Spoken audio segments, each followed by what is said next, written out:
అయితే మనము మన జీవిత విధానంలో క్రీస్తును ధరించుకున్నటువంటి వారముగా ఎప్పుడు కూడా మన జీవిత విధానం ఒక ఉన్నతమైన స్థానంలో ఉండాలి.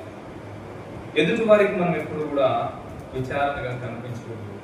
ఎదుటి వారికి మనం ఎప్పుడు కూడా దుఃఖంలో ఉన్నట్టు కనిపించకూడదు. ఎదుటి వారికి ఎప్పుడు కూడా మనము బాధతో, కష్టముతో, నష్టముతో, శ్రమలో, ఇబ్బందులో ఉన్నట్టుగా మనము కనిపించకూడదు. ఎందుకంటే మనము నమ్ముకున్నటువంటి దేవుడు ఎలాంటి పరిస్థితినైనా, ఎలాంటి స్థితిగతినైనా మార్చగలిగినటువంటి దేవుడు. క్రైస్తవులుగా, దేవుని బిడ్డలుగా మనం ఎప్పుడు కూడా మన ఆలోచన విధానము ఉన్నతమైన స్థానంలో ఉండాలి.